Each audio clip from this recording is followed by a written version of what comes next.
So Jesse was David's father, wasn't he? Right? Well, we'll see. Today I'm going to look at Psalm 51:5.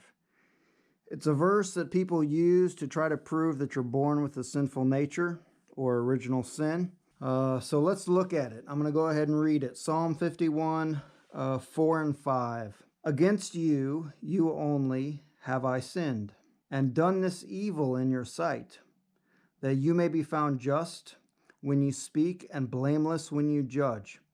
Behold, I was brought forth in iniquity, and in sin my mother conceived me. So this is David's prayer of repentance after he committed adultery with Bathsheba, and he's praying to God to forgive him of his sin. And people see that section that says, I was brought forth in iniquity, and in sin my mother conceived me, as, hey, I was born with a sinful nature. And people try to read the doctrine of original sin into the Old Testament verse here, and I think it's an error. David wrote this chapter in Psalms, and Psalms is meant to be a very poetic book. It's a song, essentially. It's poems and songs, and poems and songs tend to be very figurative. They use hyperbole in order to express various points. They use exaggerations, in other words. For example, look at verse 8 of Psalm 51. It says, "Make me hear joy and gladness, that the bones you have broken may rejoice." His bones aren't literally rejoicing and singing. It's very poetic. It's figurative. David was essentially confessing his own guilt of sin using exaggerations. And that's the first thing that I want to point out about this. This isn't 100% literal all the time, in other words. Number 2, it says, "And in sin did my mother conceive me." The word conception, the word conceive, seems to be the act of sexual procreation and not the actual birth. If you look at the other verses in the Old Testament, using the same exact Hebrew word, it's talking about, the act of animals procreating. Another interpretation of it is the word hot or warm, becoming hot. That's the one thing that I do want to point out. It seems to be the act of procreation. Now, the typical understanding of Psalm 51:5 is this. Gill's exposition of the entire Bible says this. It's a commentary. It says, "Nor does the sin in which he was conceived intend any sin of his parents in begetting and conceiving him, being in lawful wedlock, which acts cannot be sinful." Gill is making a presumption here that, that his parents are in lawful wedlock, and I think we need to question that. I'm not 100% dogmatic on this, but the evidence that I'm going to show you coming up here, it demands some kind of answer. We at least should look into this, because if you don't, you could be speaking in error. It's better to be informed. It's better to be educated than to not be educated and speak on a topic. So when David said, "In sin did my mother conceive me," it could be that David's mother created David through an adulterous act. And that's what we're going to look at right now. I'm going to actually go into the Bible and present some evidence that may speak to this. First verse that we're going to go to is 1 Chronicles 2, 13 through 16. It says, "Jesse begot Eliab, his firstborn, Abinadab the second, Shemiah the third, Nathaniel the fourth, Rediah the fifth, Ozem the sixth, and David the seventh. Now their sisters were Zeruiah and Abigail." So David's sisters were Zeruiah and Abigail. Remember those names. 2 Samuel 17, 24 through 26. "Then David went to Mahanaim, and Absalom crossed over the Jordan, he and all the men of Israel with him. And Absalom made Amasa captain of the army instead of Joab. This Amasa was the son of a man whose name was Jithra, an Israelite, who had gone in to Abigail, the daughter of Nahash, sister of Zeruiah, Joab's mother. So Israel and Absalom encamped in the land of Gilead." So here it says that Abigail and Zeruiah were the daughters of Nahash. What's going on here? 1 Samuel 12:12. And when you saw that Nahash, king of the Ammonites, came against you, you said to me, no, but a king shall reign over us, when the Lord your God was your king. So Nahash is a king of the Ammonites. Let's just make that clear.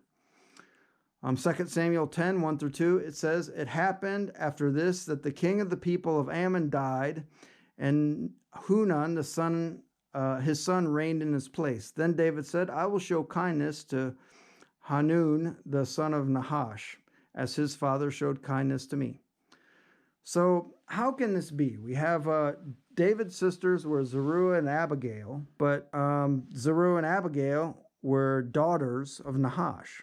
Something's wrong here. I thought Jesse was the father of Zeruiah and Abigail. So we have a problem that must be answered. There are some explanations out here, different explanations. Some are weird, but I guess a couple of the weirder ones I'll mention. For example, the Talmud, there's a section that says that Nahash was Jesse. And it gives this explanation about how Nahash means, the serpent. And it's showing that Jesse, because of sin, Jesse was essentially renamed Nahash. But that doesn't make sense because it says that Nahash was an Ammonite king.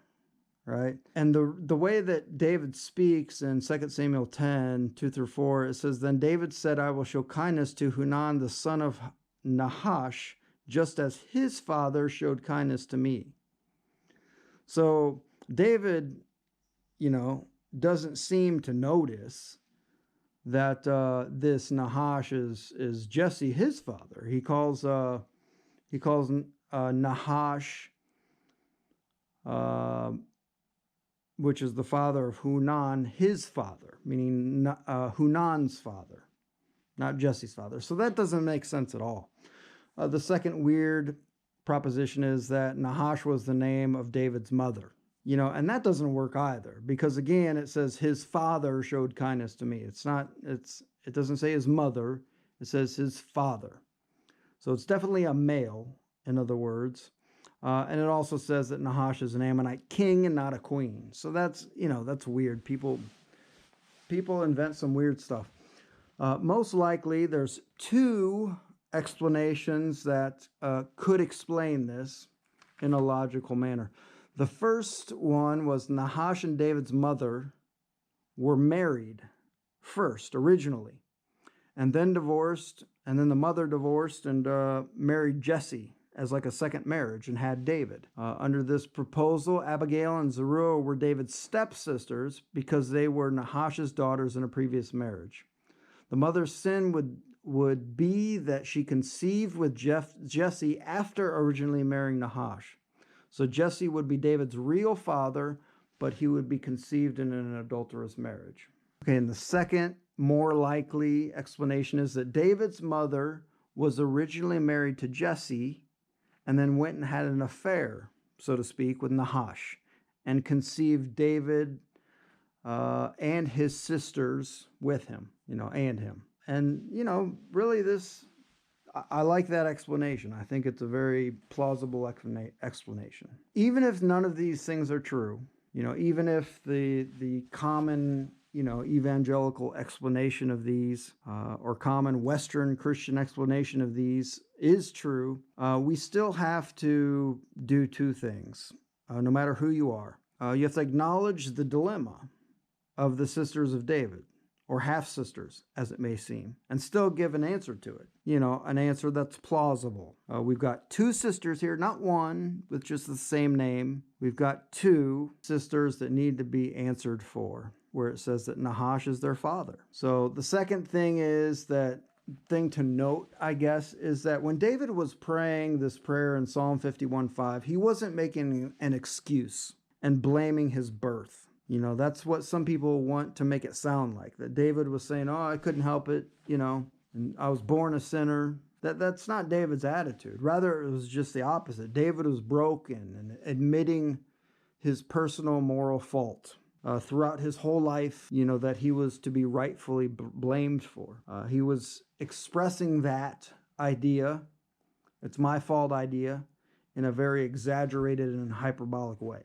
Even if you don't accept the fact that David's mother was the one in sin, even though there seems to be a weird situation going on there with the sisters, half-sisters. Psalms 51:5 is very poetic, and David was blaming himself. So I hope that caught your interest. Maybe you can research it on your own. This wasn't meant to be a comprehensive study of the entire verse, just an idea to throw out there. In the next video, we're going to look at Ephesians 2 and the word by nature, children of wrath. People tend to run with that into the doctrine of sinful nature, and I don't think that needs to be the case, but stay tuned for that. I may take a little break in between now and making that next video, and just make some other videos for a while, but eventually my plan is, Lord willing, that you'll see that Ephesians 2 video sometime. All right, God bless. Thanks.